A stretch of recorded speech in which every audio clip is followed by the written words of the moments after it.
तत्पदं दर्शितं वीणा तस्मै श्रीगुरुवे नमः। ज्ञानमूलं गुरुर्मूर्ति पूजामूलं गुरुर्कृपा मंत्रमूलं गुरुर्वाक्यं मोक्षमूलं गुरुर्कृपा।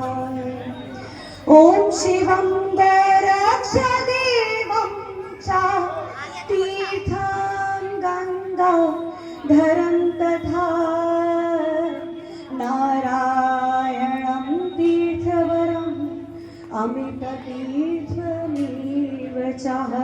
ओंकारानन्दतीर्थं च शक्तिपातस्य देशिकान् प्रणमामि सदा भक्त्या योगमार्गस्य सेव्यये।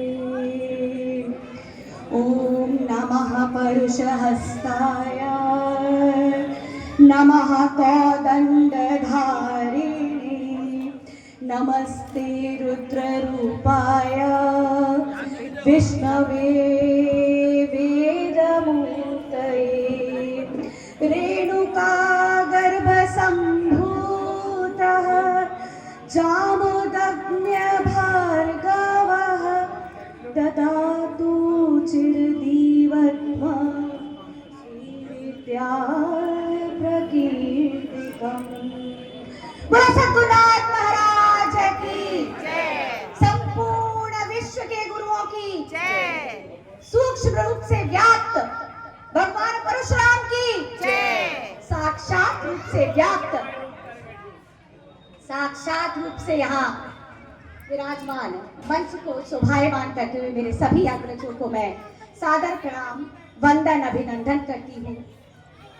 साथ ही मदन मोहन मालवीय जी को शत शत नमन वंदन, जिन्होंने राष्ट्र हित के लिए, देश हित के लिए आज ऐसा स्तंभ गाड़ के गए हैं कि आज भी हम उनके जाने के बाद उनके नाम को लेते हुए गर्व महसूस करते हैं। मेरा बहुत बहुत चरणों में वंदन अभिनंदन। माननीय मदन मोहन मालवीय जी हमारे आदर्श, हमारे प्रेरणा स्रोत।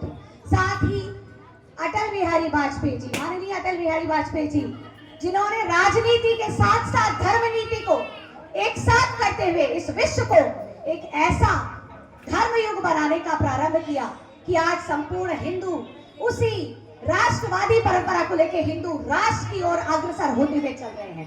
उनको मैं शत शत नमन वंदन अभिनंदन करती हूँ।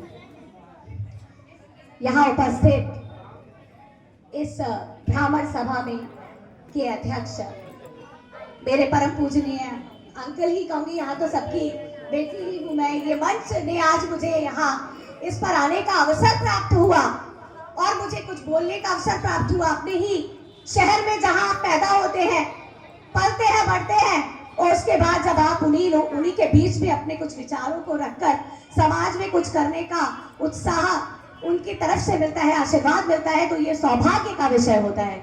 तो मैं बहुत बहुत प्रणाम पंडित राम, हमारे आदरणीय राम बाबू शर्मा जी अंकल को मैं प्रेषित करती हूँ। साथ ही यहाँ पर विराजमान बहुत से लोगों के नाम मुझे नहीं पता और बड़ों के नाम लेना मेरी धृष्टता ही होगी।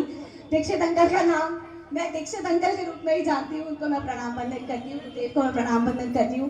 पूजनीय पिताजी जिनके संस्कार और दिशा निर्देशन में मैं ये समाज, राष्ट्र और सनातन के लिए अग्रसर होकर कार्य करने का प्रयास कर रही हूँ, उनको मैं बहुत बहुत चरणों में वंदन अभिनंदन करती हूँ। यहाँ पर संचालन मंडल में जो संचालन कर रही है हमारी निधि जी, आप मोनिका जी बहुत सुंदर संचालन कर रही है। एक ओज में वक्ता के रूप में मैं उनका वंदन अभिनंदन और प्रणाम करती हूँ। साथ ही समस्त ब्राह्मण बंधुओं को, हमारे अग्रजों को मैं चरणों में वंदन अभिनंदन करती हूँ। जिनके नाम छूट गए हैं वो मुझे क्षमा करें। मैं सभी को यहाँ से, सीताराम अंकल जी यहाँ पर आ गए हैं, पूजनीय सीताराम जी अंकल को मैं आदरणीय, आप मेरे हैं और हमेशा से स्नेह प्रेम मिला है बचपन में। से लेके आज तक जब भी वो मेरे साथ मिलते हैं एक अलग तरीके से वो मुझे ऊर्जा देते हैं। कल भी उनका फोन आया और बोले प्रियंका कार्यक्रम है, तुम्हें जाना है, तुम्हें चलना है। मैंने कहा बिल्कुल, ये मेरे लिए सौभाग्य का विषय है। आज यहाँ मुझे ब्राह्मणों के हित, ब्राह्मण समाज के लिए जरूर हम यहाँ खड़े हुए हैं।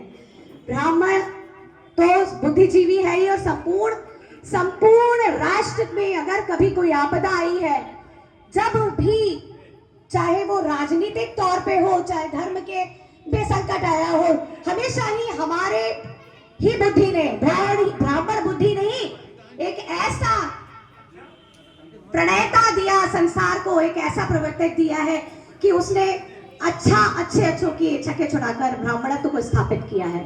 तो आज यहाँ हम अपनी तो गाथा गाने के लिए उपस्थित हुए ही हैं, साथ ही इसलिए उपस्थित हुए हैं कि जो भी मेरे सामने विराजमान सुंदर और अच्छे लोग बैठे हैं, जितनी भी सुंदर ये श्रोतागण हैं, मुझे सुन रहे हैं, वो एकाग्र होकर 10 मिनट के लिए मुझे दे दें। मैं अपनी बहनों से आग्रह करूंगी कि 5 मिनट सिर्फ अपने अंदर की ऊर्जा को ध्यान में रखते हुए कि हाँ, आज हम यहाँ से कुछ लेकर जाएंगे। आ जाते हैं, कार्यक्रम में आए, फोटो खिंचाए और चले गए, जैसा कि रेणु जी अभी बोल रही थी। अपने आप को तटस्थ करते हुए संकल्प के साथ कि ये सभा इसलिए करी जाती है कि इन सभाओं से हम इस देश का निर्माण करने की कुछ नीतियां, कुछ दिशा लेकर जाएं।